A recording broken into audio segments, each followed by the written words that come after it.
Hello student. कल हम लोगों ने एडजॉइंट निकालना पड़ा था मैट्रिक्स का, ठीक है। I hope you have completed your questions which I have given you, ठीक है।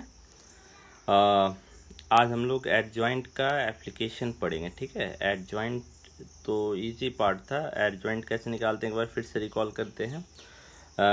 मैट्रिक्स दिया हुआ है, इसका एडजॉइंट निकालना है, तो इसको पहले डिनोट कैसे करते हैं, ए डी जे मैट्रिक्स का जो नाम है, तो इससे पता चल रहा है कि ये ए का एडजॉइंट है ना। अब एडजॉइंट निकालने के लिए पहले आपको क्या निकालना पड़ेगा, कोफैक्टर। सारे कोफैक्टर निकाल लीजिए हर एक पोजीशन का और उसके उसी की जगह पे पुट कर दिया। अब इस एलिमेंट को हटा के हमने इसका कोफैक्टर पुट कर दिया, A12 को हटा के उसका कोफैक्टर पुट कर दिया है ना।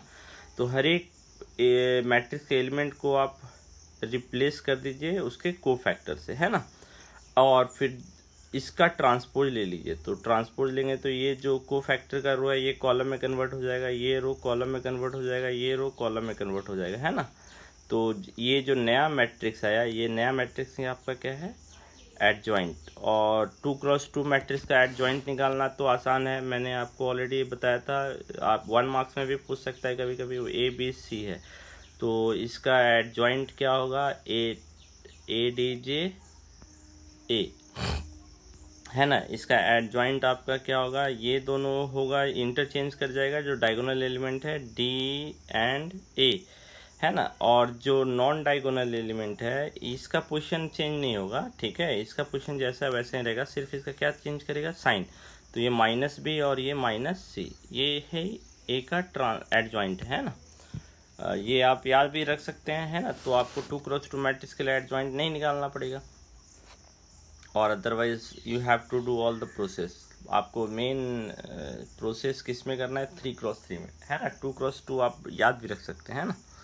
ओके, सो एडजॉइंट हो गया। सो अब नेक्स्ट आते हैं एडजॉइंट। ये थ्योरम नंबर 1, ये इम्पोर्टेंट है। ये क्या बोल रहा है, A into adjoint of A, यानी एक मैट्रिक्स को उसके एडजॉइंट से आप मल्टीप्लाई कीजिए, लेफ्ट से या राइट से। हम लोग ऑलरेडी जानते हैं मैट्रिक्स मल्टीप्लिकेशन कॉम्यूटेटिव नहीं होता है, A into B is not equal to B into A, but adjoint को अगर अपने मैट्रिक्स से मल्टीप्लाई करेंगे तो ये कॉम्यूटेटिव होगा। तो यहाँ से हमको एक आइडिया मिल रहा है ना। अगर आपसे कोई पूछ सकता है कि एक मैट्रिक्स A दिया हुआ है, तो मुझे एक मैट्रिक्स बताओ जो कि इसके साथ मल्टीप्लाई करने पे कम्यूट करता है, तो वो मैट्रिक्स क्या है हमारा, adjoint of A। A into adjoint of A या adjoint of A into A, ये दोनों मल्टीप्लाई करने पे सेम देगा। लेफ्ट से मल्टीप्लाई कीजिए या राइट से, यानी कि एडजॉइंट का मैट्रिक्स मल्टीप्लिकेशन खुद के मैट्रिक्स के साथ हमेशा कॉम्यूटेटिव होता है। और अब ये जो थ्योरम है ये आपको क्या बता रहा है, ये बता रहा है कि हमको अब उतना मल्टीप्लाई करने की जरूरत नहीं है, डायरेक्ट आपको रिजल्ट दे रहा है। A into adjoint of A जो आएगा वो कितने के बराबर आएगा, determinant of A into I के बराबर, है ना। यानी कि एक एग्जांपल हम लोग ले लेते हैं 2x2 मैट्रिक्स का, ठीक है। इजी रहेगा समझने के लिए, क्योंकि 2x2 मैट्रिक्स का एडजॉइंट निकालना तो आसान है हमारे लिए, है ना।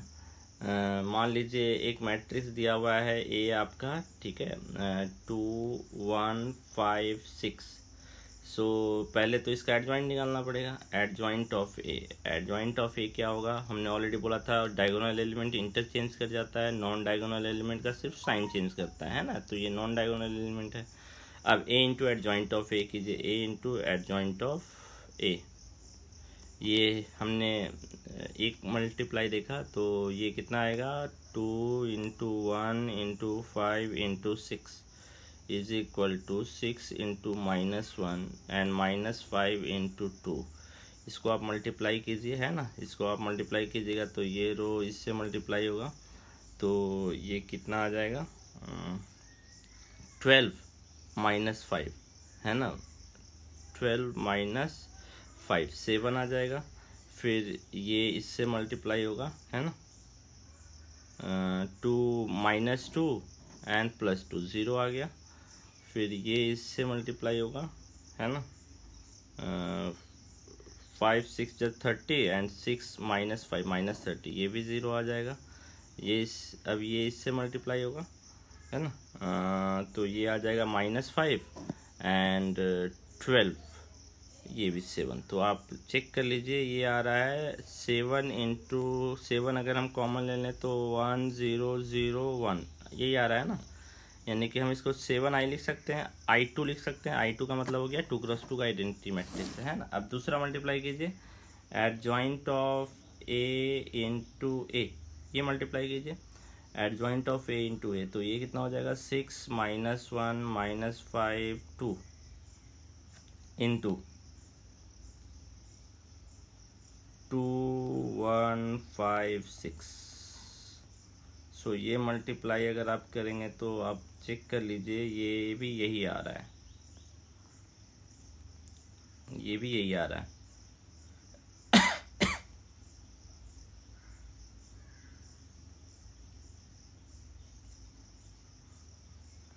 है ना। तो ये भी 7 इंटू I2 आ रहा है।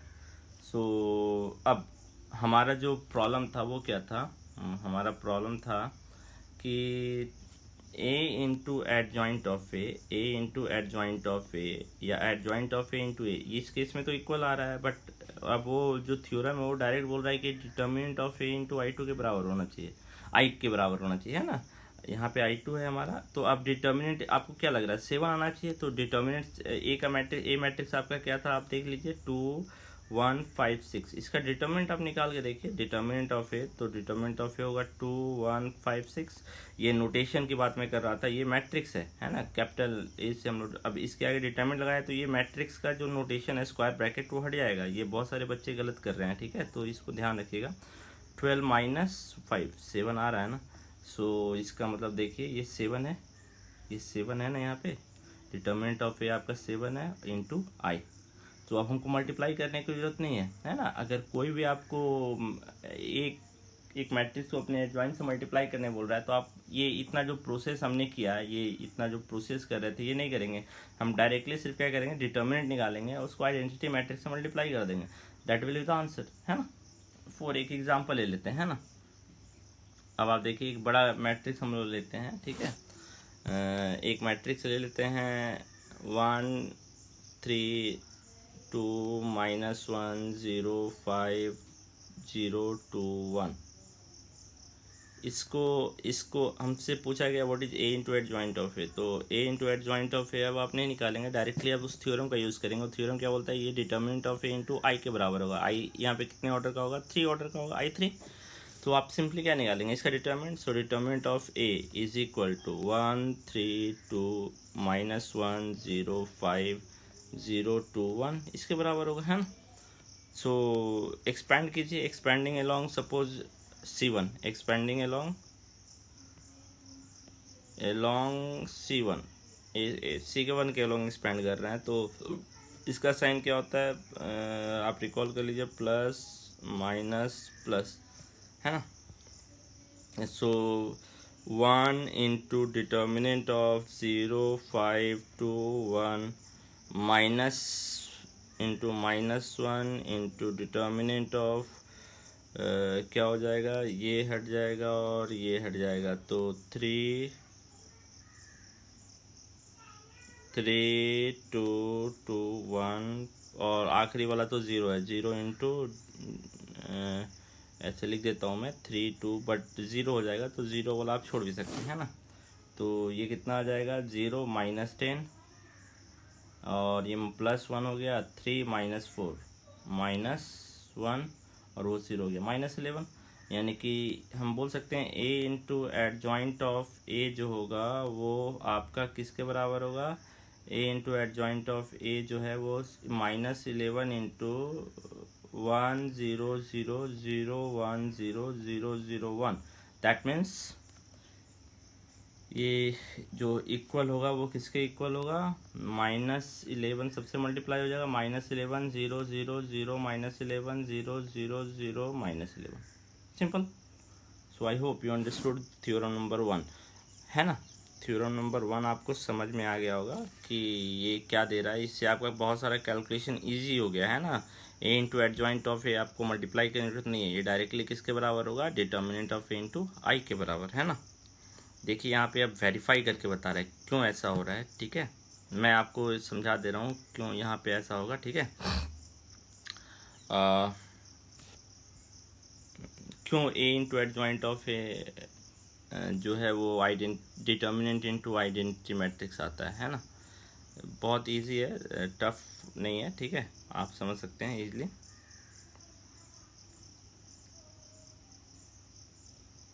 ओके, सो थ्योरम नंबर 1, हाँ, सो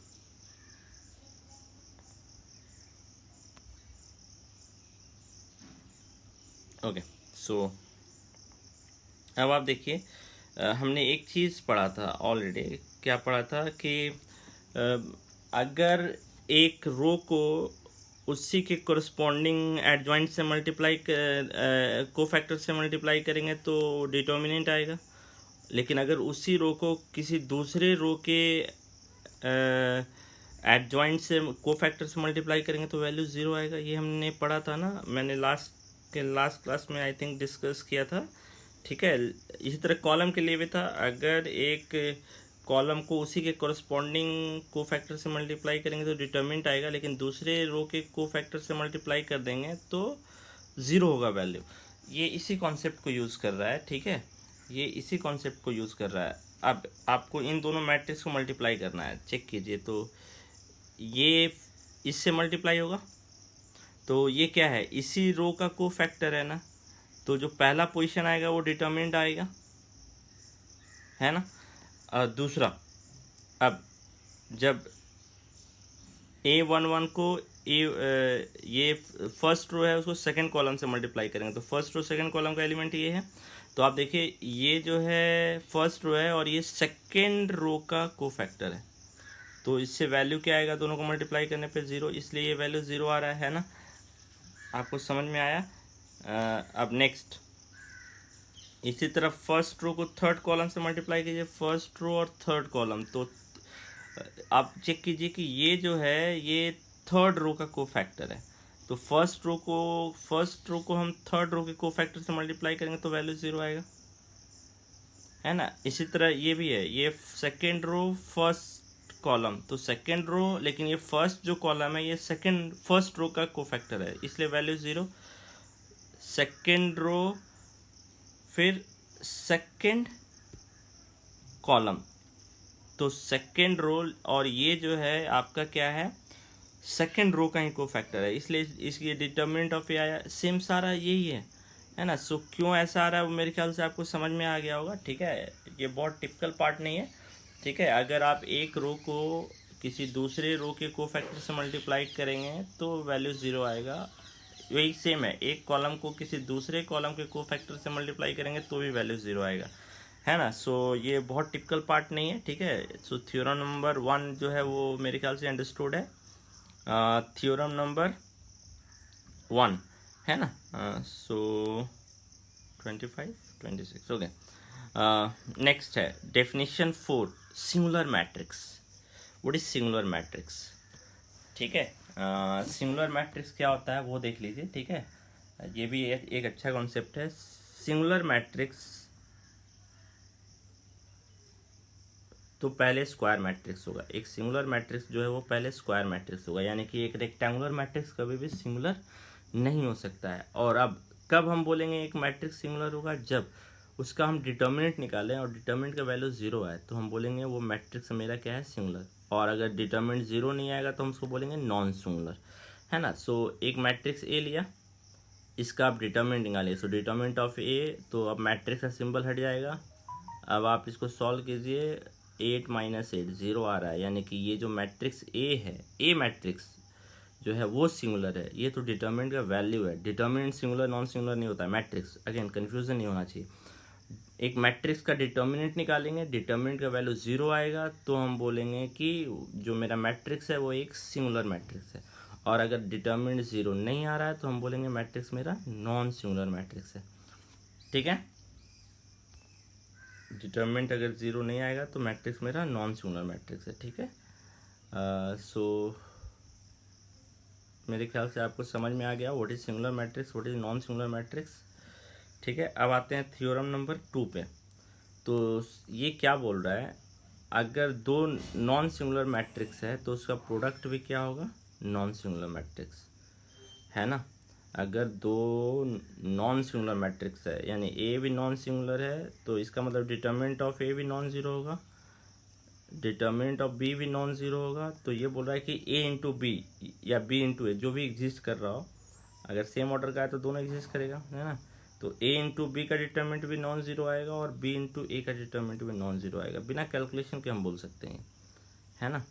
इसका मतलब क्या है, इसका आप दूसरा पार्ट समझिए, क्लास 11th का मैथमेटिकल रीजनिंग यूज़ कीजिए। देखिए, if A and B are non singular matrix of same order, ये पी हो गया, then A B and B A are also non singular matrix, ये क्यू हो गया, है ना, ये क्यू हो गया। तो इफ पी देन क्यू, इसका आप कॉन्ट्रा पॉजिटिव स्टेटमेंट बनाइए। तो if not Q then not P, ये कॉन्ट्रा पॉजिटिव स्टेटमेंट था। तो क्या आएगा, if A and B are non singular, तो ये इसका negation. So if A and B are singular matrix then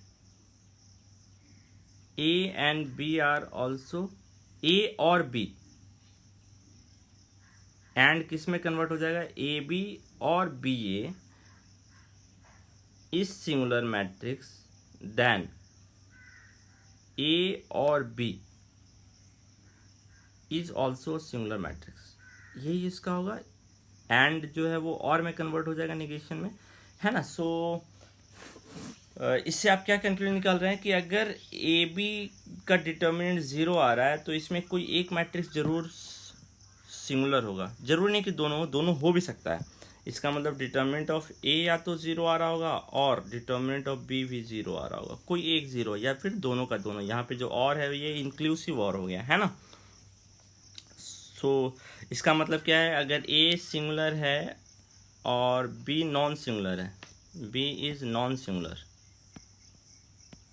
तो ए बी भी आपका क्या होगा, सिंगुलर होगा, है ना। कोई भी एक मैट्रिक्स अगर सिंगुलर है तब भी ए बी सिंगुलर होगा, कोई दोनों मैट्रिक्स सिंगुलर है तब भी ए बी सिंगुलर होगा। नॉन सिंगुलर ए बी को होने के लिए क्या होना पड़ेगा, ए बी को भी नॉन सिंगुलर होना पड़ेगा और बी ए को भी नॉन सिंगुलर होना पड़ेगा। तो ये जो थ्योरम नंबर 2 है ना, इसका कन्वर्स भी ट्रू है। तो आप देखिए इससे आप कितना सारा स्टेटमेंट बना ले रहे हैं। मैं सारे स्टेटमेंट को थ्योरम नंबर 2 का Contra positive and converse statement दोनों लिख दे रहा हूँ आपको। Theorem number 2, if A and B are singular matrix, then AB and BA are also singular matrix, also singular matrix। अब देखिए मैथमेटिकल रीजनिंग का ये एप्लीकेशन हो गया कि आप देखिए कितने सारे कुछ थ्योरम जनरेट कर रहे हैं, है ना। सो थ्योरम नंबर, इसी का कॉन्ट्रा पॉजिटिव स्टेटमेंट देखते हैं। कॉन्ट्रा पॉजिटिव, ठीक है। सो कॉन्ट्रा पॉजिटिव स्टेटमेंट क्या हो जाएगा, इफ ए बी और B A is singular matrix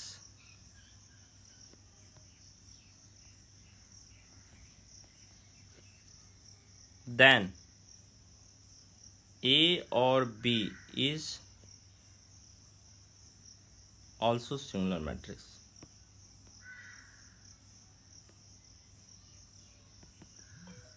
है ना। ए बी और बी ए अगर सिंगुलर होगा तो ए और बी दोनों में से कोई एक या दोनों, ये जो और है यहाँ पे इंक्लूसिव और है, कोई एक हो भी सकता है, दोनों भी हो सकता है। अब कन्वर्स स्टेटमेंट चेक कीजिए, कन्वर्स स्टेटमेंट, है ना। कन्वर्स स्टेटमेंट क्या होगा इसका कन्वर्स स्टेटमेंट होगा, if A B and B A, if P then Q का कन्वर्स क्या होता है, if Q then P. So if A B and B A are non singular matrix, non singular matrix, then A and B are also non-singular matrix. A and B are also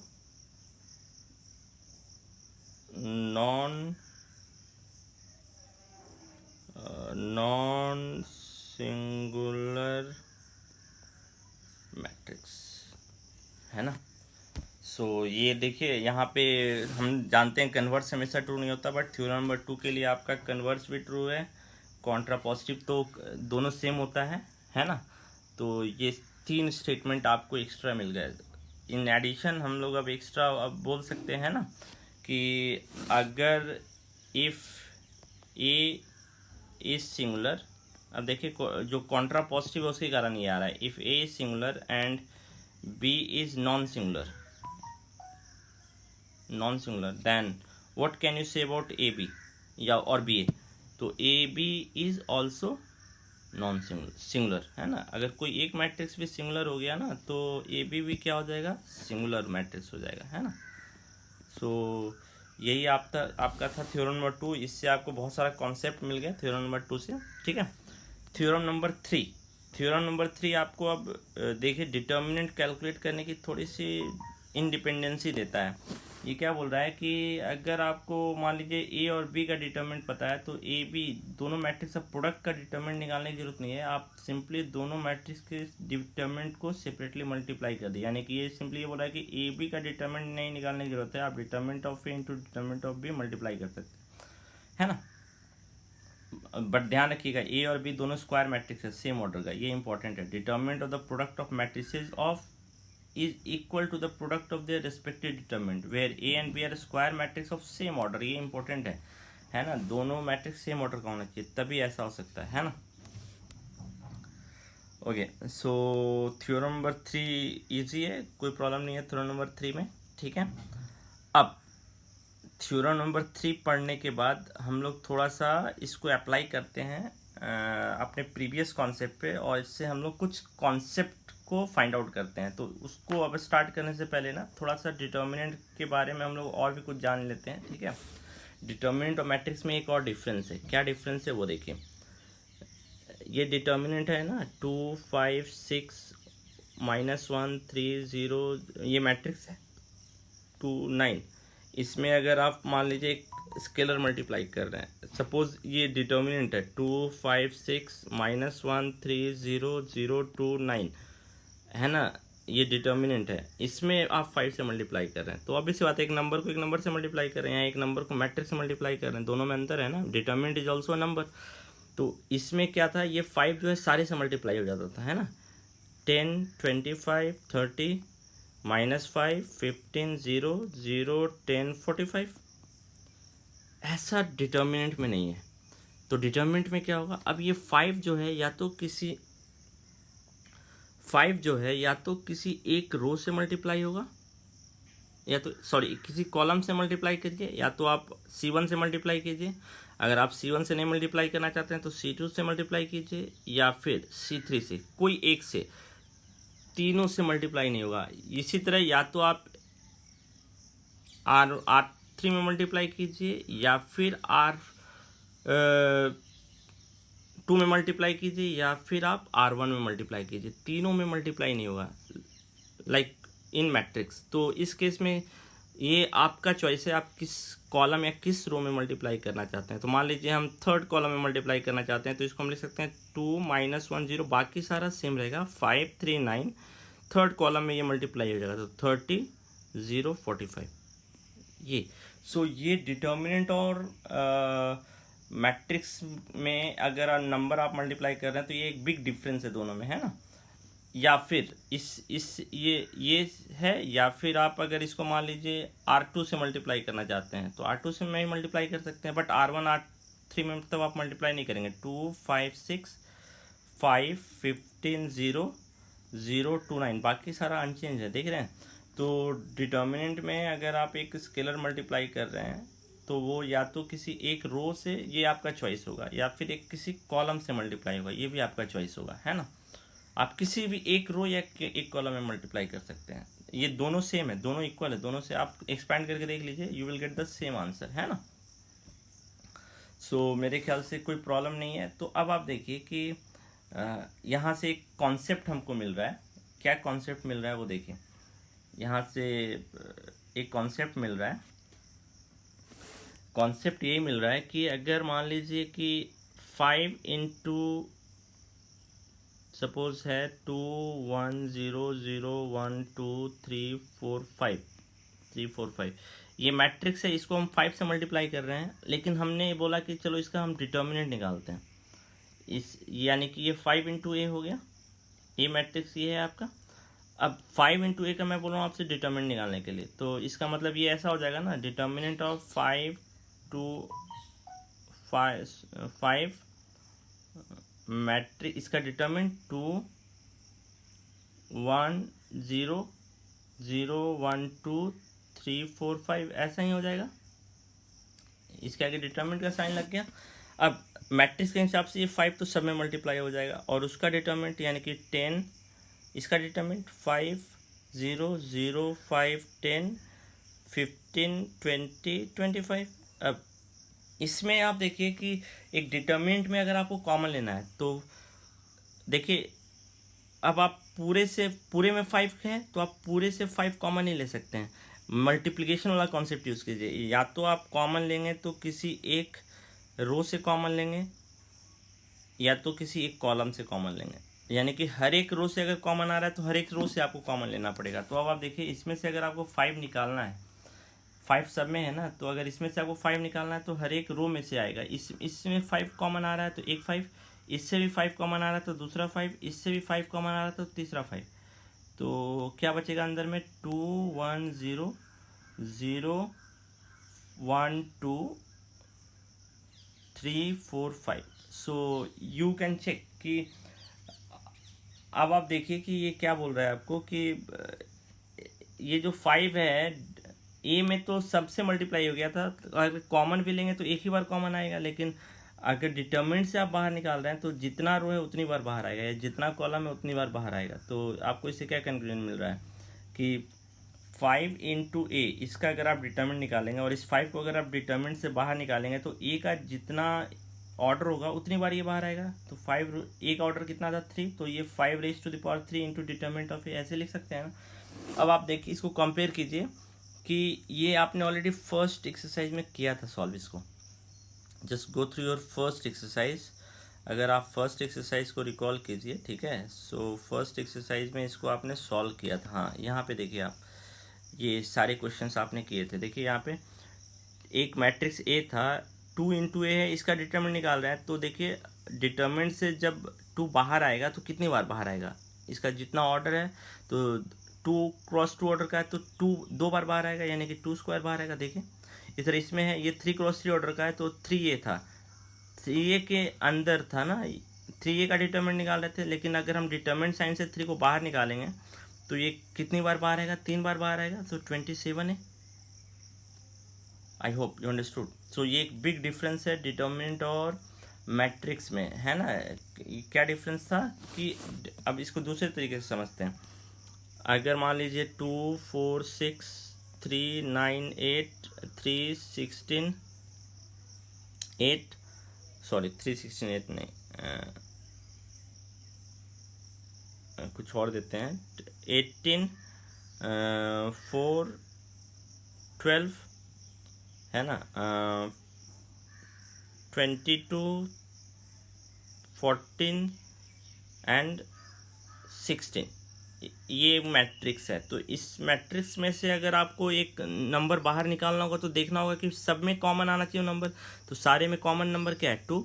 तो एक matrix में अगर देखते हैं तो आपको सबसे बाहर निकालना पड़ेगा 1 2 3 9 2 6 एंड 11 7 8, है ना। लेकिन अगर एक डिटर्मिनेंट रहता, यही चीज़ अगर डिटर्मिनेंट में होता 2 4 6 18 4 12 22 14 16 इसमें रहता, तो अब इसमें आप या तो हर एक रो में आप निकालिए। देखिए, अगर हर एक कॉलम में भी देख सकते हैं, यहाँ पे हर एक कॉलम से निकालते हैं तो पहले कॉलम से एक 2 बाहर आएगा, दूसरे कॉलम से भी एक 2 बाहर आएगा, तीसरे कॉलम से भी एक 2 बाहर आएगा। तो क्या बचेगा, 1 9 11 2 2 7 3 6 8। अब आप देखिए कि कुछ और कॉमन है तो वो एक रो या एक कॉलम से, तो अब किसी रो किसी कॉलम में कुछ कॉमन नहीं, तो देखिए यहाँ पे 3 बार बाहर आया था। यही चीज़ मैट्रिक्स में एक ही बार बाहर आई थी।